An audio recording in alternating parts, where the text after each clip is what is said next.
Motherfuckers, this is Hal. The worst thing about Canberra is, especially young Canberrans, sucking up to American culture. Australia in general has to stop worshipping this American ideal that didn't work. Thank you, Hal. You talk to yourself. No, fucking cool, no. Just say fuck off church. No.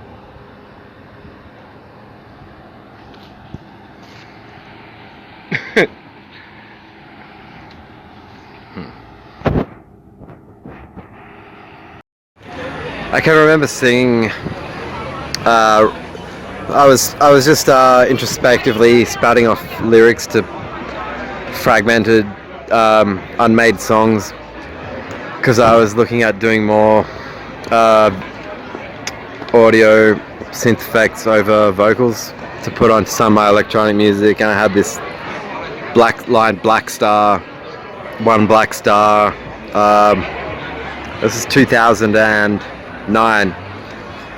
And it's just amazing, this world we live in, because the three artists who I would say were the biggest influences on me, in the cases of two bands, it would be 21 years of me just loving to appreciate and interpret on my own terms everything that they were about as they moved through concept album to concept album. And so the joy and sadness at the same time of Bowie's last album coming out with the title Black Star, and watching the clip Black Star, I cried, saying farewell to Bowie and the relevance in his lyrics to the film clip Black Star. And it was just my way of getting teary-eyed, and I actually bowed and said, like, you are the pioneer, you and Patti Smith, of the bisexual health rights, bisexual movement in the 60s. It's a relatively new movement, and look what progress it's made with Bowie's 40 albums, 40 odd albums, and his alliance with Manson. That's or at least their good friendship. I don't think they recorded a song together, but they worked with similar people. Trent Reznor, as Bowie did in I'm Afraid of Americans, and Gave Up was a song where Marilyn played guitar for Trent Reznor, and then Trent Reznor was impressed with his talent, so he was the producer for Antichrist Superstar. And it was around that period of time in the 1990s where Bowie himself moved into using some of that alternative sound that was 9 Inch Nails-esque, Marilyn Manson-esque. And then even by 1997 he did a techno-fueled album. I think it might have been partly influenced by the Pet Shop Boys remix of a song I always liked called Hello Space Boy. And now I'm wondering what it's going to take for the next advance of truly impressive ideas to support the bisexual rights movement now without Bowie. It's like losing the guy that had the foresight to see it all rising. And I watched what he would go through philosophically as it went from album to album, reinvention to reinvention, and I noticed a trend where the later it got in his career, the more he was drawn to the philosophies of nihilism, existentialism, and godlessness.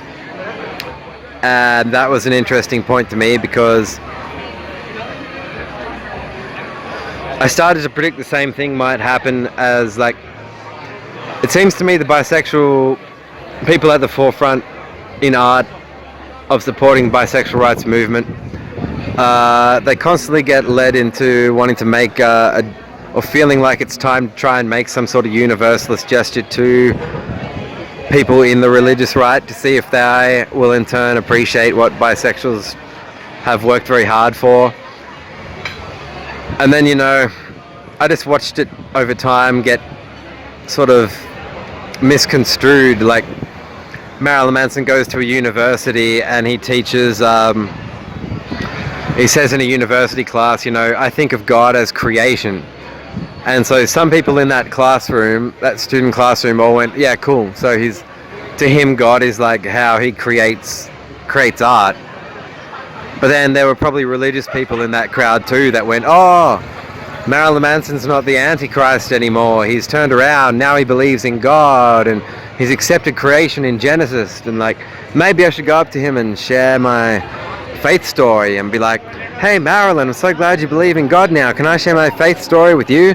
Well, first there was Garden of Eden incest, and then the prophets of Isaiah. And you're like, think more hardly about why he rips up Bibles. It's all there if you ask the right questions and you look into the right material. But these bisexual artists who have tried to use religious words but try and get people to look at them a different way. It happened to Albert Einstein. He said God does not play dice with the universe, and you've had an a downpour of like religious fundamentalists like Kirk Cameron and Ray Comfort in debate say, oh, look at this quote. Albert Einstein said God does not play dice with the universe, so therefore Albert Einstein believed in God. But if you look at his books, Ideas and Opinions, you'll see about 20 more quotes about God where he says, I reject a theistic biblical God who acts on reward and punishment, and mankind would indeed be in a poor way if he had to rely on fear of punishment or hope for reward after death. And those religious debaters will never quote those words from Einstein. So I think that's a fine line that these artists have had to contend with, is like the question of, yeah, we've made a creative gesture here where we've tried to take what important ideas relate to God that aren't about infanticide, genocide, rape, killing virgins, sacrificing the firstborn son, calling the crucifixion not a suicide, rape and murder enrolled into one. If it's not a rape at the same time, I mean, what did it do to Jesus' genitals when they nailed him to the cross? Like, they had to put a loincloth over his penis, so what was it doing? It was his nervous system and his sympathetic nervous system and all his whole nervous system in a frantic rage because he was nailed to this tree that in his last moments of life he's holding on for dear life and loving everyone that he can. And it's a sick thought, like, did his dick move a bit so they put the loincloth on? And did that inspire all those songs in the Happy Clappers Hillsong religion movement where they're like, he is risen? Talk to these guys for 2 minutes and they'll be like, yeah, okay, now we know outer space has Venus, Jupiter, Pluto. So did this rumor about him being risen have something to do with what went on before they put that loincloth on him? Or are they still wanting to suggest he rose up into the third plane, up in the sky into heaven, back before they knew all the other planets were there and Earth was at the center of the universe? I don't want to know what they think of by he's risen. I'm like, give the poor guy a fucking break. No way did he lay his life down as a sacrifice for me or you, much less to seal this monarchist dogma that he's the savior, who's the Messiah who laid down his life to fulfill all the ancient Old Testament texts and put a royal seal on us all coming from inbreeding in the garden. I keep bringing up this inbreeding in the garden because I want to provoke a debate opponent. They don't get around to me, and they can't turn around to me and say, well, maybe this says something about you and your family, because I didn't hit puberty until I think age 12, and by then I was into my second step family. So I can remember noticing that like my stepsisters and my first step family were pretty, but like I said, I wasn't producing semen and I wasn't a pervert. I didn't know what a porno was until like age 10 or 11. But even looking at pornos then, it was more like something a little bit more interesting than anatomy class with Julie Bauer at Waniasa High School, which is like, this is the penis, this is the vagina, this is the urethra, this is where the baby's made, this is where the sperm goes. It's like, okay, well, thanks for those diagrams, but I found these magazines, my newsagent. No, it's a literal reading of the text. It's and I don't know what it means when they say it's only a figurative reading of the text, because like if you say it's only figurative, then you got to say, well, then there was no Adam and Eve, and the human race came from some other process, you know. And now we're learning all about stars possibly colliding with ponds that had semi-evolved organisms in there, and marine life, and you know, four-legged mofos, and who knows that they're saying we come from star stuff, and they can find that we share genetic ancestry with trees. How does that factor into these psychological profilers that want to say, you know, oh, he or she committed a dissociative crime because of a genetic trigger? I love the keyword trigger. It doesn't point to the police state's involvement in a psychiatric treatment order at all, does it? You know, if I own up to my legal trespasses, I would, if my reputation was at jeopardy, I would want to be in court to discuss how and why it's been put into jeopardy. And that's court, not this psych ward. We wish we were as cool as Judge Judy. 10th rate series of platitudes of hearsay and PC nonsensical mumbo jumbo. I can handle talking to these profilers in person, but they won't do it. I could handle taking the diagnosis they've tried to put on me. I need to prevent it from ever reaching any members of my family who I love, my step family who I love, if there's a chance of that, or friends in my friendship groups who have known me since school. I don't want any of them to ever doubt me, because most of them know about my childhood anyway, and they know how I've treated all of them. So as I said, like, I have a hodgepodge philosophy that's very minimal. A few simple rules. I don't get them from the Bible, but like, I mean, take thou shalt not kill in the Mosaic 10 Commandments. He says thou shalt not kill, and then he reads those commandments to his followers, and then the first thing the followers do is that they go off and sorry.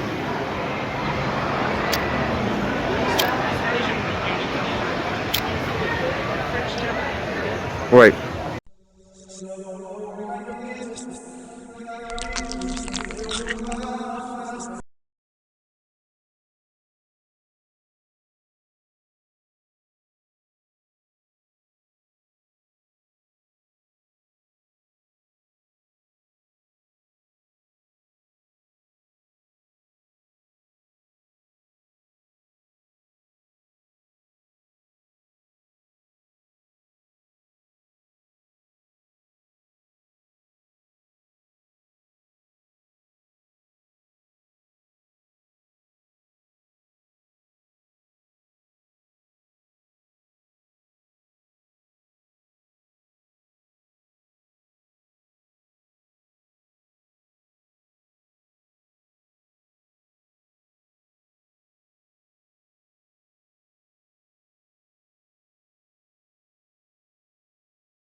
Art philosophy is a hybrid idea about art and philosophy, or concepts of philosophy, presented in an artistic fashion, along with some satire of status quo babble. It's pretty much what this is. Good morning, this is Luke Banton on the 3rd of February 2019, and as just a side note video, I'm just at the moment I'm rearranging and finalizing the first 3 episodes of Deterioration. So the title should encompass the many levels of concepts that are explored in the series. It will journal and chronicle to some extent. It's always a bit, in some ways it's depressing. The history repeats itself, cliche. I always like to pit it against histories written by the winners and see what can be done to but the parallels between myself and 2 organizations that I devote a lot of time and effort to, and while I learned a lot, I'm starting to think that actually I'm reminded of what a girl said at a nightclub once about assertiveness being the key to your answer, and she basically made the case to me that she felt, though she thought I was well spoken and things like that, she really thought I would do better and make a better way for myself in life if I asserted myself at every point that I needed to. And so for me, that's been a case of learning a lot about when is that best to, and if it's the dogmatic authoritarian types in the organization who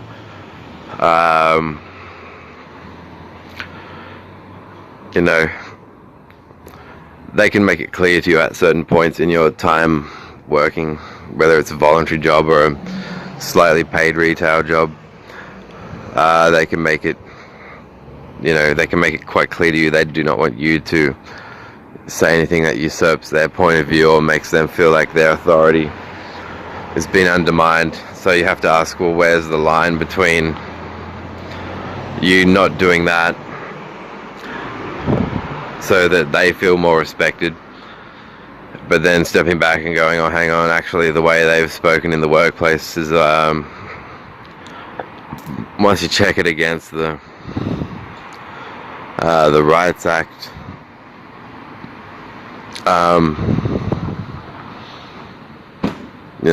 it's actually them violating various, like a whole list of things. So and I've been at the same time been in favor of freedom of expression, but that always brings the question of context to the table, which is where you go, yeah, free expression is important, but like in what context? It's Howard Stern's radio show. He takes freedom of expression very far. If you're running a dance party, you enjoy watching as freedom of expression sets the tone in principle for everyone to have an enjoyable night of entertainment. So yeah, I think freedom of expression is essential, but in what context? And so then there can also be the whole thing about you're the funny guy in the group. So at work they'll find the things you say are funny, and you wonder yourself if the things you're saying are funny, but if you've pushed the line too much. But you're not insulting. You're just kind of in a way it's also part of how you learn or test your critical faculties. a bit of humor here and things like that.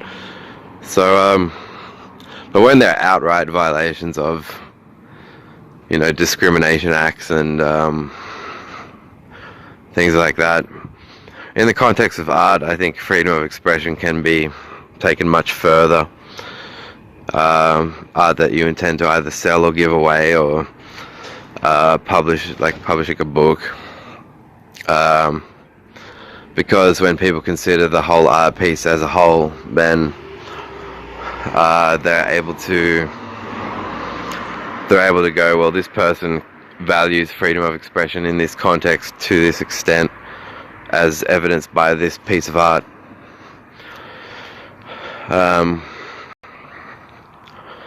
And so as I've been restricted in what I can do now because of some physically disabling pain that has only gotten really worse, particularly over the last year, but has been it's been a menace in some sense or another throughout the decade. I've had Botox injections of needles of syringes of Botox, the same stuff that they give for plastic surgery, injected into my scalp, which was like a 9-month regime, and it really didn't do anything. So I didn't want to start. I kind of didn't want to go to pharmaceuticals after the career I've had. So eventually I decided to deal with someone I trust. And so now at the moment it's just back to the sorts of art forms that matter to me. There's a book that I'm writing on philosophy, which I've narrowed it down from 1,200 pages to it's now between 900 and 600 pages. But there are some more topics I want to introduce, so that's for a later discussion. But you'll see in this series of deterioration clips. To me, the name is about like you and the world you've known getting eroded because you've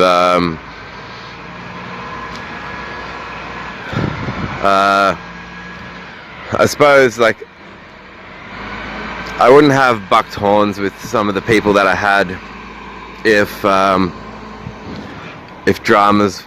there wasn't this drama of scientists trying to make me religious, when in principle I'd joined this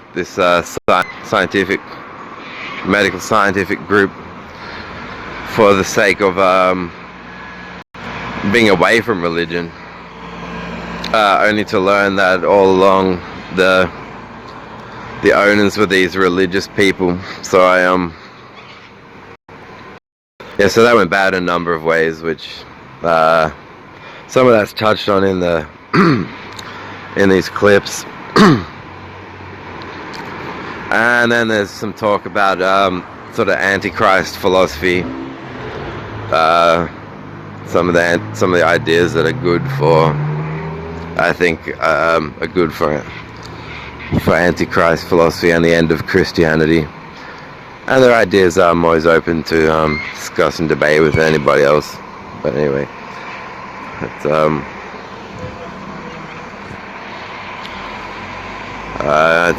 nearly 9 minutes, so leave you there. Good morning, people.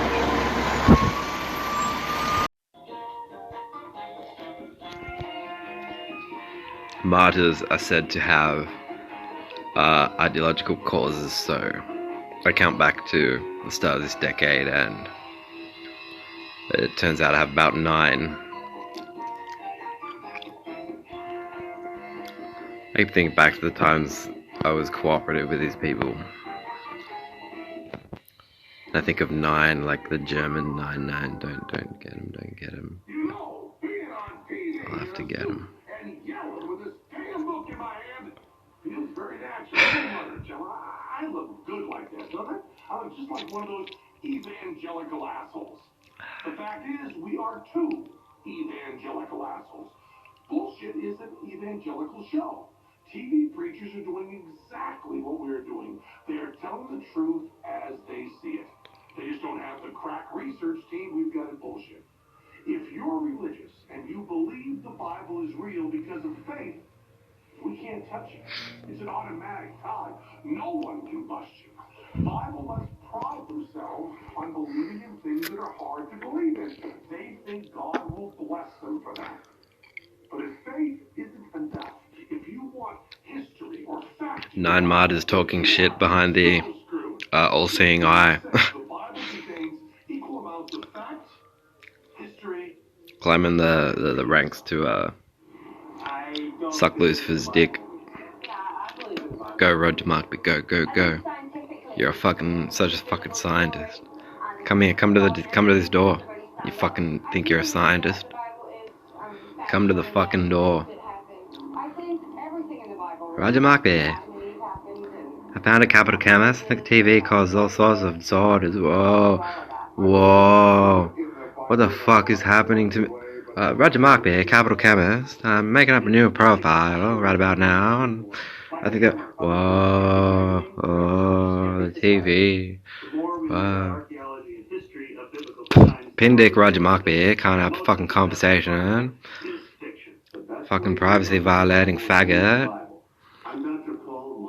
He'll be good for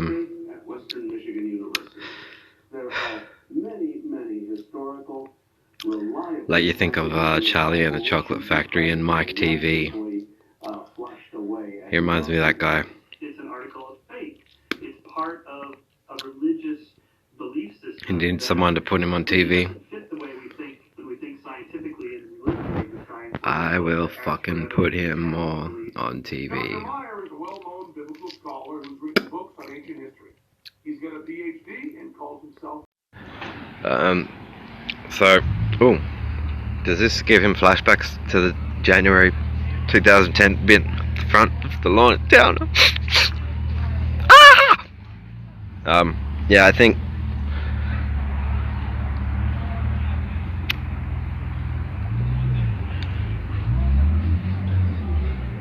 As I said, I think this Freemason, I think they do make for bad scientists, but to make sure that no one takes this as a mere ad hominem, I will probably devote some chapters to explaining how and why such simplistic, monotheistic beliefs corrupt and fuck scientific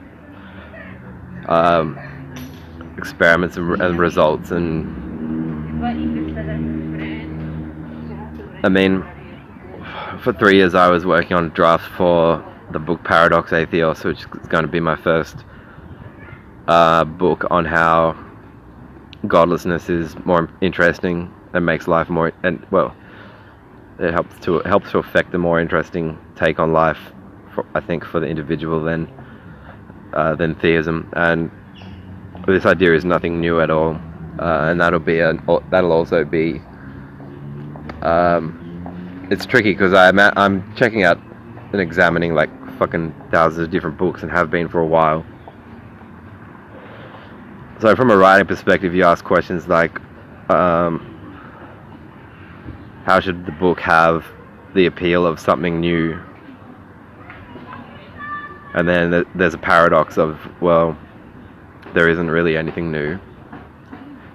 So maybe talking about that. I mean, the ancient Greeks, some of them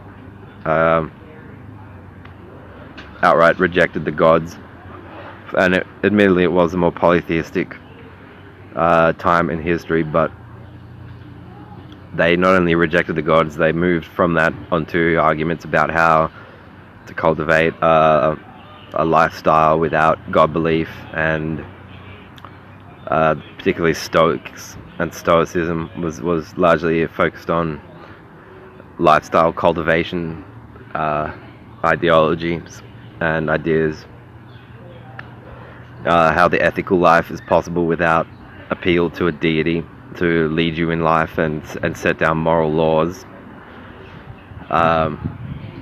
So I think maybe drawing people's attention to how this really isn't anything new should be part of what I do with the book. Except I will admit that at the time I started writing the drafts, I went a bit too far, in that I looked back on the drafts and went, oh, some of these chapters are way too arguably autobiographical, and I was telling stories based on personal experiences. And so then I decided, well, is it better if the book looks just like a laid down, like it may have not even been written by me, sort of thing, like chapters that don't include anything about a person's own experiences, but the ideas that you learnt from those times and those experiences certainly get mentioned, but they don't get. It's just like a template or like an existential sort of, here's what atheism is to me, sort of thing.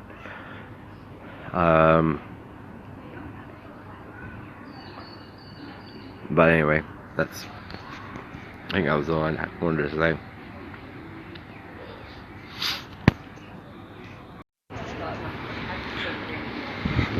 Good morning.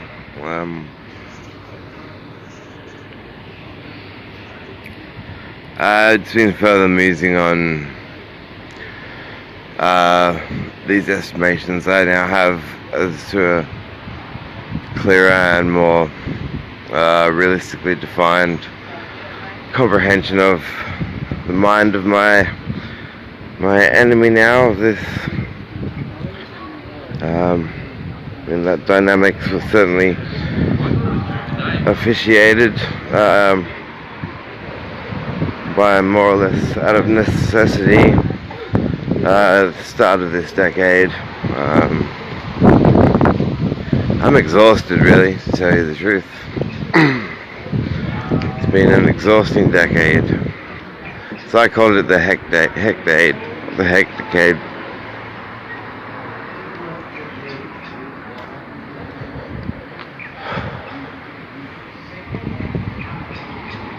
Yeah, do you think that, I have no problem with, there's the stereotype of wealthy people, and I hate stereotypes in general, so, but, in terms of monopolistic thinking, I'd like to think Roger would have been satisfied with perhaps working to have an edge over, so Patterson's, Amcal, all the other chains. Not that he would, assert himself in such a way as to usurp the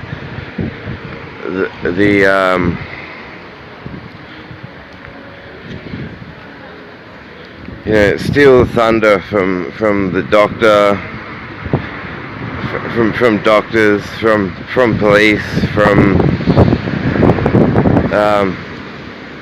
I suppose psychoanalysts. I don't really comprehend that to be a monopoly. I think it's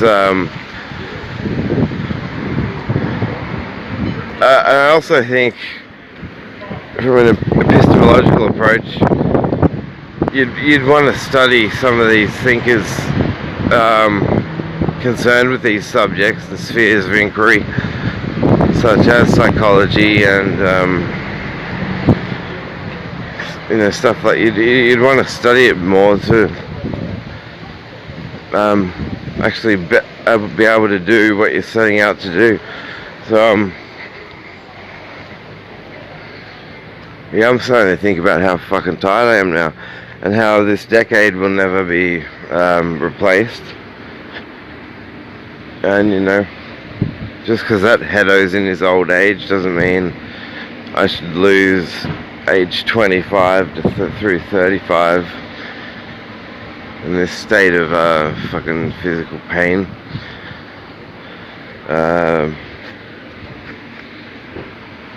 But you know, I intend to collapse the weed of these conflicts at the point where they first spurred.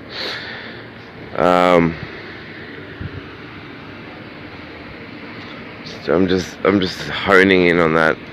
Well, actually, I regularly think about that, but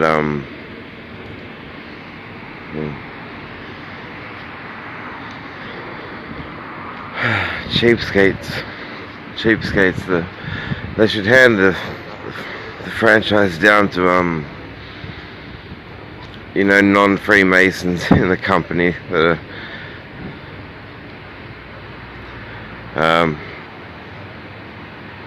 that aren't bigoted and into plagiarisms and you know a retard's comprehension of martyrdom. We can't explain how it's martyrdom. We just know it is on faith. You know. I'd love join. I could debate Gary Cans and Roger Toll at the same time. The topic would be, why isn't your Freemasonry equally pitiful to the theisms of the right-wing Christian evangelical movement? You know, secrecy aside, how the fuck is your mob any better?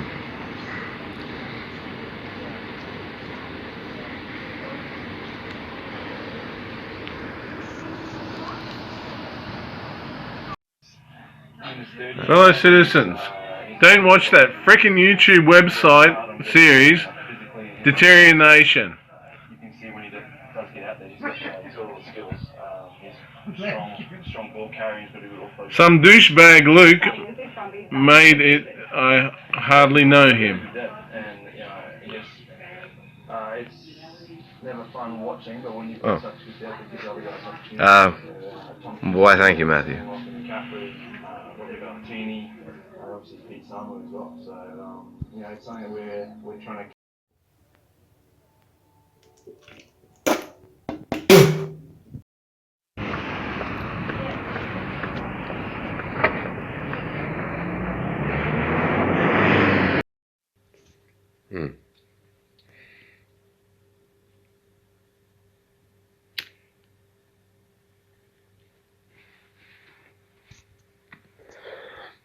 So there's a lot now looking back at the sorts of judgments I received from these Freemason employers. I think they have, in terms of their taste of art, it's quite one-dimensional in the sense that they will be partial to music that lyrically is representative of morals they would like maybe you and I to think they have.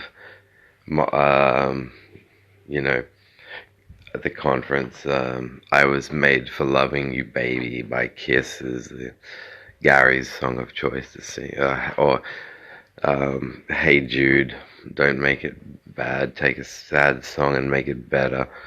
So, you know, even then, even as he's singing to his wife in front of all the other staff, so we know they have no domestics of any kind, is because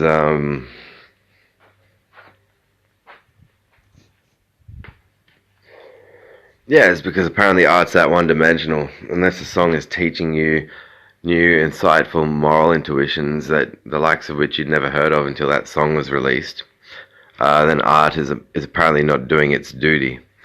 You know, you don't need to consider books written 200 years after the Freemason Church was founded, the first one in about the 1600s, something like that. When David Hume wrote his treatise concerning the principles of morals, you don't need to enter in debates about moral relativism versus moral objectivism, or whether ethical research into links between ethical intuitions arising through evolution, us being natural selection, selecting for particular ethical intuitions, as we see monkeys put their lives at risk to pick other monkeys out of water, bring them back to land.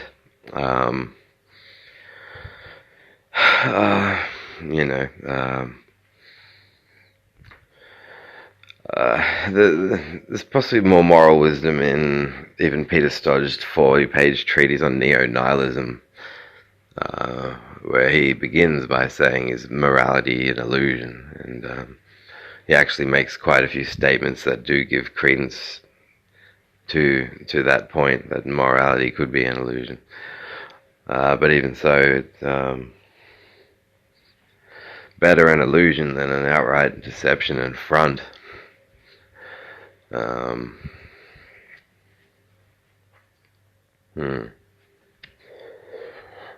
remind me of characters in the movie Quills, with Joaquin Phoenix playing the Abbé, the priest at the Sheraton Asylum for the Insane, where they're detaining the Marquis de Sade, played by Jeffrey Rush, and they get into a debate where they're trying to tell the Marquis to stop writing such disgraceful, perverse, morally repugnant stories, as the Marquis de Sade went down in history for this feat. As to this day, the bondage, sadomasochism, and S&M bondage, all of that, sadistic, all those words come from Sade originally, which is the Marquis de Sade. So he got that ball rolling. But the scope of what art can do and be is far too broad for people to say that it's got to be morally impressive. Because the thing is, the most depraved movie you've ever seen that was meant to make weird or even depraved points, and in a depraved way, it couldn't have been made if it weren't for people that were above the content. And that's what you can't go through life being scientifically minded and saying seeing is believing and hearing is believing, and the only songs you should listen to or like are songs with lyrics that you would believe in, and you would believe that the lyrics were good lyrics, and that the artist would believe you were a true fan because you love singing these songs about lovely lyrics that are worth believing in, and that everyone on the planet should believe in the lyrics of the songs that you love and choose because you love and chose them, because you're so much more morally responsible and superior to the rest of us. Art can be about anything. Art can be about absolutely fucking anything. And that's why it's art. That's why it's called art. But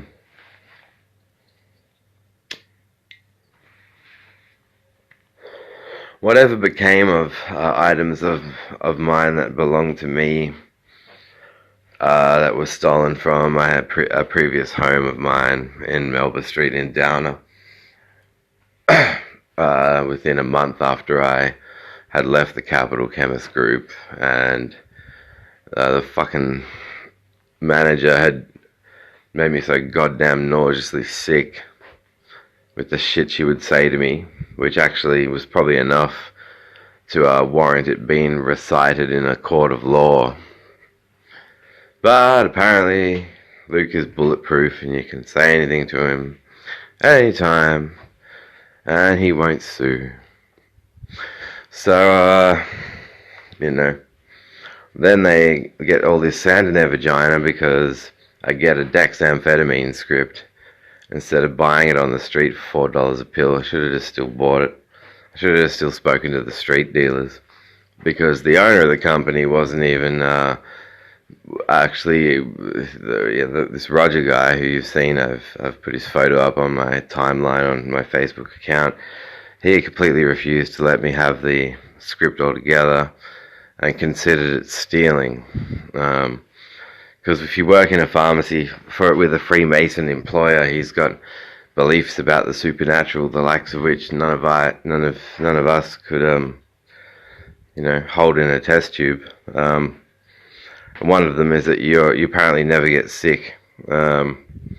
Nothing can be traumatic in your life. You can't get sick. If you're a capital chemist staff member on the Grand 15 at 95 an hour, you're bulletproof. You can't get sick. Sickness is for patients. So I got that dexamphetamine script, and it was deemed. It was judged by this Roger guy that there's no way I could be in any sort of traumatized state at the time, and thus the prescription was deemed by him stealing from him. Even though I started getting the repeats dispensed at non-capital chemist pharmacies, merely my obtainment of that script was, he judged it to be me stealing from him. So yeah, go figure. I would not be though on a disability pension now if it weren't for ever turning to non-street drugs to solve or help me get through anything substantial enough that I'd have to think hard and with a very clear head to make my way through.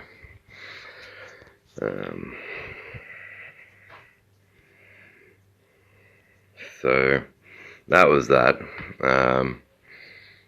Well, that was the beginning of the tussles. The tussle that goes on now 9 years.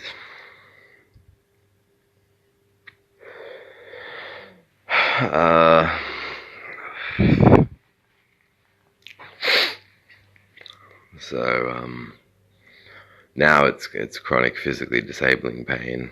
I didn't want to go to a pharmacy again for anything after the way that I got treated after leaving, and after that engagement with from Roger contacting me at my home, issuing a death threat, threatening to have my pet cat Hydra skinned. So I had to ask my mother if she could find a cat loving second home so I could give safely know she was in safe hands. Hydra here.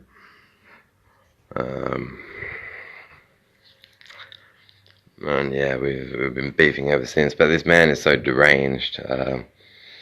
It's like imagine you hear your textbook religious criminal, and imagine a religious criminal who is so high up the anus of big pharma, stunt pulling, fucking whacked out shit that I would rather never know about.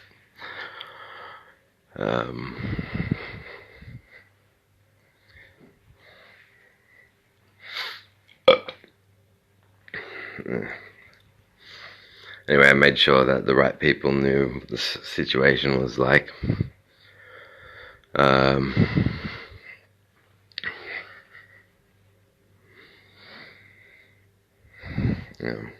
Sorry, I'm going to play Tori Amos tonight.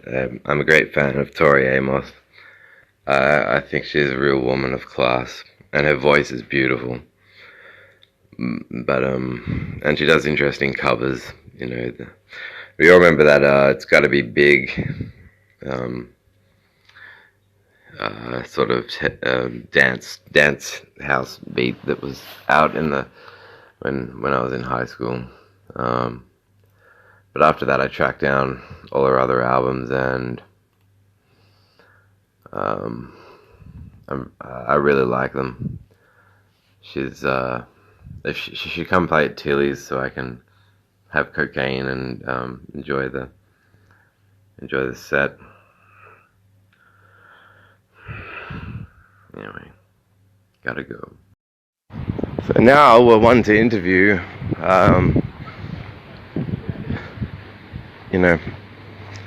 close to the ivory tower level managing pharmacist within the Capital Group. You'll probably hear statements and claims like this business has always been against piracy or copying and sharing of data, and to some extent, and then you would have to check the dates that they started at store level to initiate paid subscriptions for certain radio channels and music streaming and things like that, as their gesture of, the first gesture of how they can say that they robbed my house, but they certainly never told me that piracy was okay when I was working for them.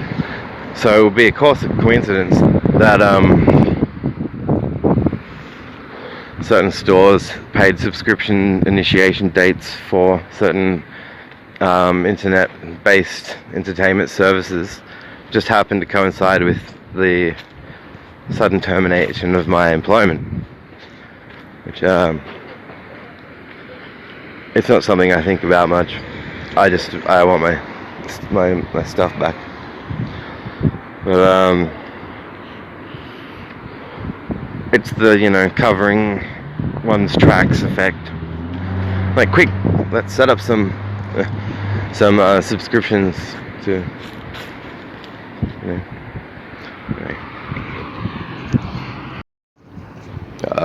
what I love most about unilateral thinkers in the professional world is when they find being confronted by debate to be a confusing offense, and it's offensive because it boils back down to them saying, well, I was taught. So they don't like philosophers because this philosophy book author wrote, such and such and such and such, and it challenged the assumptions and the foundational statements of such and such and such and such and such and such a class lesson. So,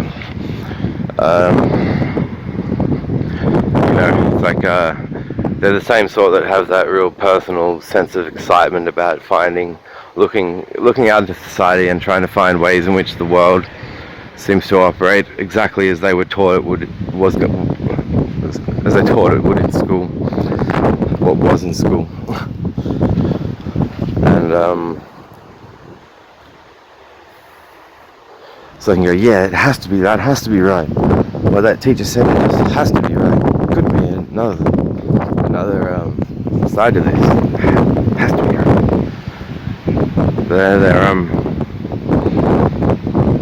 And then they'll be at their church on Sunday, of course.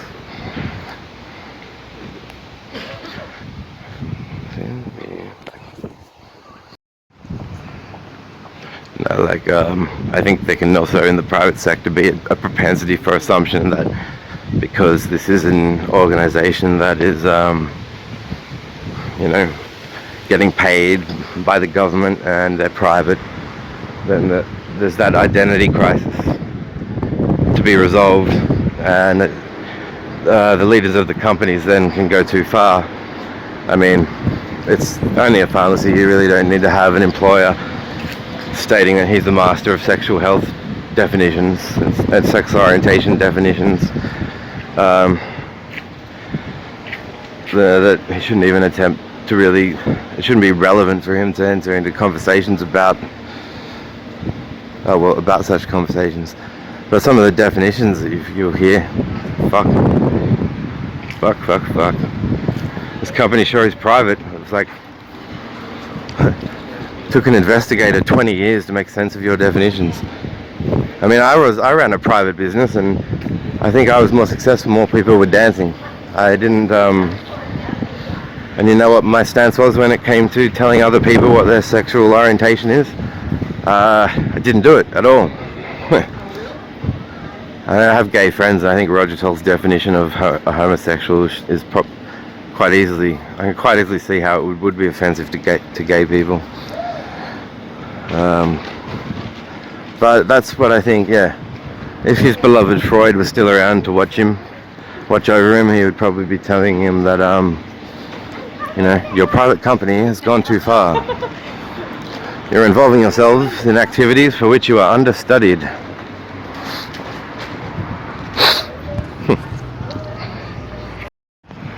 I think one reason I'm studying the Freemasons literature at the moment is to see if I can find something stated in the Masonic texts that will explain why Roger Toll and Gary Gens came up with the definition of homosexual they came up with, which is a person whose responsibility comes from the rebellion against their own sexuality. I thought there have been gay people that just simply never attracted to the opposite sex at all. So it's just it's a very confusing statement. I mean, it sounds like he's trying to say go fuck yourself in some sort of PC laced way. Your responsibility comes from the rebellion against your own sexuality. It does. It sounds like he's saying go fuck yourself. In which case that's pejorative and out of line for the professional world.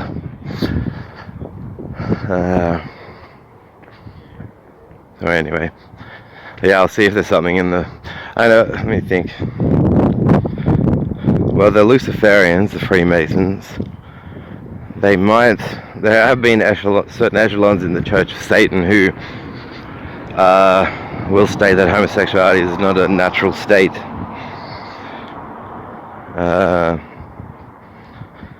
Which would mean their definition was fueled by religious discrimination, if that's where they get the definition from.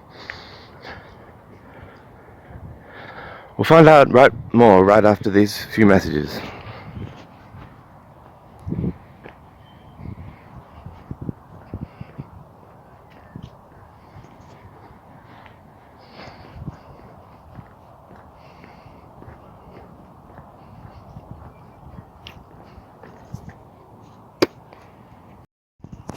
He may have got his definition of homosexual from